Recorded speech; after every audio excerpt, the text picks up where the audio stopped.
Martin, you've been through the PFL a couple of seasons now. This was your best season thus far. How do you feel those experiences in the past couple of seasons allowed you to be your best this season?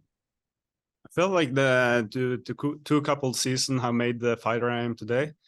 So this season, you really see a confident and calm fighter. And when I have found my home and I feel relaxed in the organization, I believe I'm the most dangerous man. Now, I spoke to Impa and he said he potentially feels he has a speed advantage coming into the matchup. Where do you feel like maybe your advantage lies going into the next fight? He has speed, but I tell you, I got speed too. So um, I am a very explosive fighter, and you will definitely see that on Friday. Awesome. Thank you, my man, and good luck. Thank you. Patrick. Hey Martin, this is Peter McCoy from Combat Sports UK.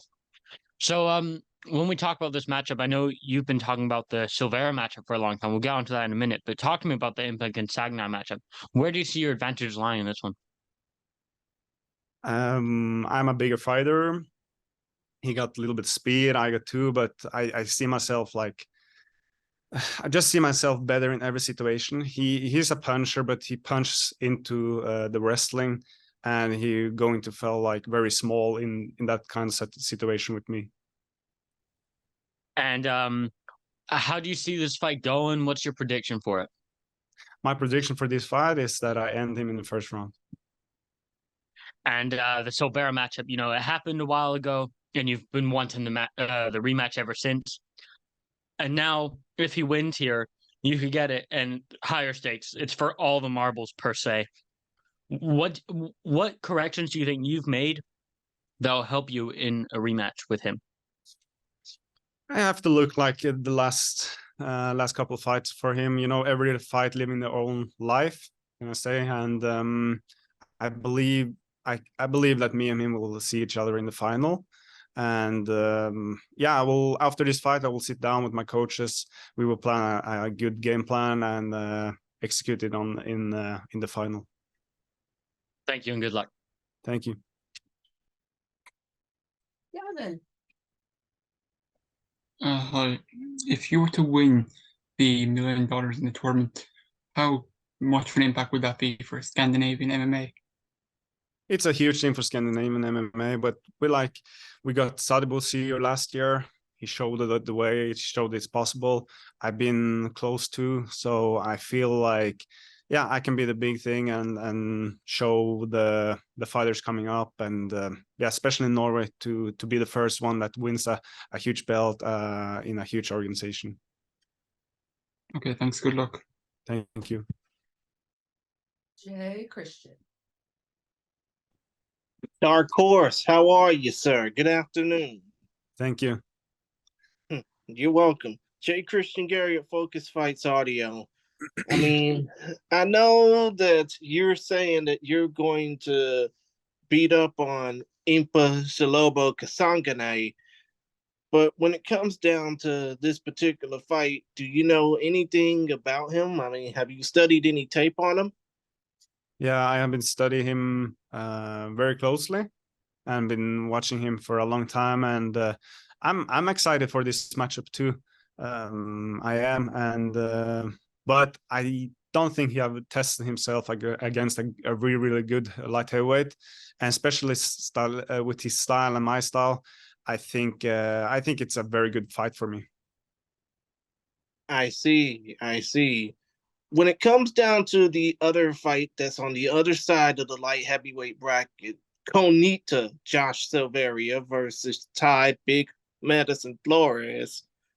Which fight do you think would basically be the more imposing fight, Flores or Konita Silveria? I think it's I like Ty Flores. He's a good guy and very friendly, but I think it's an easy fight for Joshua this weekend. I see, I see. And I mean, considering the fact that your roots are basically embedded in the Nordic MMA scene, the Scandinavian MMA scene, the European MMA scene, if you do win the $1 million, how much do you think would go toward building up the scene in that part of the world. How much do you think would be, what am I trying to ask? What do you hope that fans from outside of the Nordic and Scandinavian scenes would get to understand of your journey to that $1 million? A lot of people just seeing short clips of the journey, but the journey have been riding for 25 years, and now it's like I'm feeling I'm getting into my prime, and like this season you see a calm fighter, and I believe when I win this year, it will inspire a lot. I hope it will inspire a lot young fighters to come and to see also that they can find a home if they make good result and stay dedicated. And especially like a organization like PFL, you have to stay dedicated, not for like one fight or two fights. It's a whole season, and people don't get at it's very different to stay so good during a so long time. Would you basically say that this season kind of rivals the hockey season, since that's a pretty popular sport in Norway as well?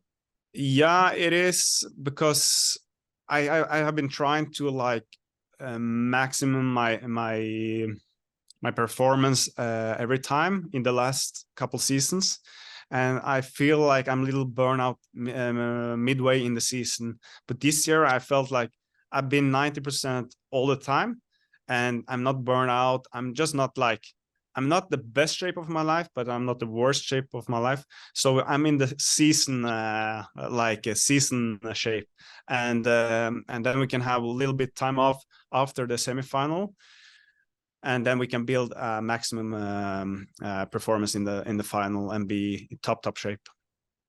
Understood. Well, other than that, Dark Horse, best of skill to you on Friday. We hope you do well. Thank you. Dylan. Hey, Martin, Dylan Napoleon with New England MMA. Were there any adjustments or changes that you made before this 3-fight win streak, or do you credit just the training and the hard work? I think I changed a lot with my trainings. So I'm listening more to my body, and I have brought all my trainings back home. So I'm training in a little bit, in a little gym. And I have not many sparring partners, but I bring relevant and good sparring partner every week, a new one. I believe that plays a big role in this whole situation. But I feel maybe the experience from the couple 2 other seasons, the other years, not just for hard work for 1 or 2 years. It's been a very long time period with hard work, and I finally, you can see it on my performance.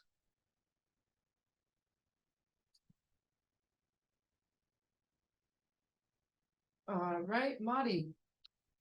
Last question. Hey, Martin, this is Mari from Wisdoes Media. Hey. We spoke a little bit last time about how big it would be for Norwegian MMA to have a fighter representing them in the playoffs. And with everyone in Norway looking up to you, I know Norway still, I believe, does not allow for mixed martial artists to compete professionally. How big is this for Norway as a country, and with everyone looking up to you? Does that add any sort of pressure in the situation? No pressure, but of course it's huge for the country of MMA in Norway. But for me, it's not huge to be in the playoffs, because I was in the playoff in my first season, and I went out in the second season. So it's like feel like another day in the office.